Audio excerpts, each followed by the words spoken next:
ऐक ना, काय बाळा? मामी मला पिझ्झा खायला पैसे देत नाही.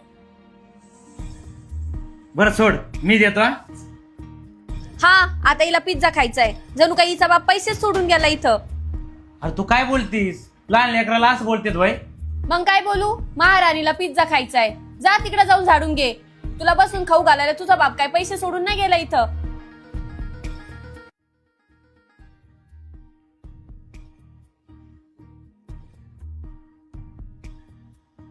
करू शकले टेन्शन मध्ये. अरे आता तुला कसं सांगू, माझी बायको आहे ना माया भाची लय त्रास देते आणि मला हे बघून आहे ना काही चांगलंच वाटत नाही.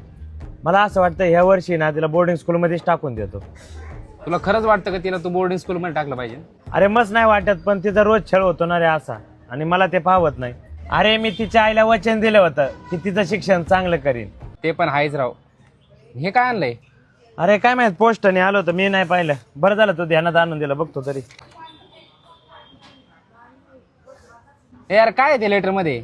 अर्जुन मला असं वाटतंय देव माया सोबत आहे. हे काय लॉटरी बिटरी लागली काय? नाही रे, मला माहित होतं माझ्या दिदीने माझ्या दाजीने त्यांच्या मुलीसाठी काही ना काही केलं असेल. आता दाजी दिदी तर नाही राहिले, पण त्यांनी ना त्यांच्या मुलीसाठी टर्म इन्शुरन्स घेतला होता. आणि त्याने काय होईल? अरे त्याने असं होईन की तिच्या गरजांसाठी ना कोणाकडून पैसे घ्यायची गरज नाही. ज्या टायमाला घरचा कमावता माणूस नाही राहत त्या टायमाला आहे ना घरचा सगळा खर्च, EMI, मुलांचं शिक्षण या टर्म इन्शुरन्सच्या पैशातून होतं.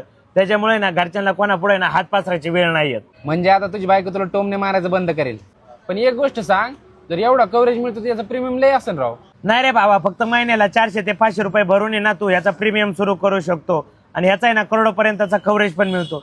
मी तर हा प्लॅन घेणार आहे आणि मी सांगतो तू पण हा प्लॅन घे. आपला उद्याचा काय भरोसा नाही, आणि आपण गेल्यानंतर आपल्या फॅमिलीला कोणत्या लोनवर राहायची गरज नाही पडणार. आणि टर्म इन्शुरन्स घ्यायचा कुठून? अरे बाबा, माझ्या बायोमध्ये लिंक दिलेली आहे, तिथे आहे ना एकदम ट्रस्टेड इन्शुरन्स कंपन्याचा.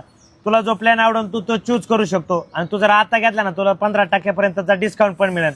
आणि सरकारने आता GST पण हटवला आहे, त्याच्यामुळे एकदम स्वस्तात पडेल.